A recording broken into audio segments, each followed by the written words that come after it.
Hello friends, இனி நம்ம இந்த வீடியோவில் எதை பற்றி பேச போகிறோம் அப்படின்னு பார்த்தீங்கன்னா, சமீபத்தில் நம்ம சூர்யா சாரோட ரெட்ரோ படம் நடித்து முடிச்சிருக்காரு. அண்ட் இப்போ பார்த்தீங்கன்னா நம்ம சூர்யா சாரோட 45th ஆர்ஜே பாலாஜியோட படம் நடிச்சிட்ருக்காரு.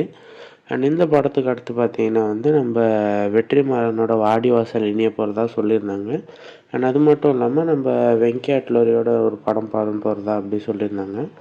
பட் இப்போ பார்த்தீங்கன்னா அது எல்லாமே ஃபேக்கு. பட் இப்போ நம்ம சூர்யா சார் இது ஜெய்பீம் டைரக்டரோட படம் பண்ண போகிறதா பேச்சு போயிட்டுருக்கு. சூர்யா சாரோட 45th படம் முடிச்சுட்டு அதுக்கடுத்து ஜெய்பீம் டைரக்டர் அவரோட படம் பண்ணிட்டு அதுக்கப்புறமா தான் வெற்றிமாறனோட படம் பண்ண போகிறாரு அப்படின்னு தகவல் வந்திருக்கு. இது ஏன் அப்படின்னு பார்த்தீங்கன்னா வெற்றிமாறன் சார் இன்னும்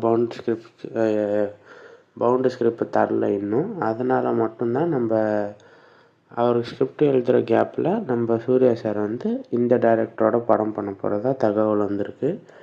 ஸோ இதை பற்றி உங்கள் ஒப்பீனியன் என்ன அப்படின்றத மறக்காமல் கமெண்ட்டில் சொல்கிறேங்க.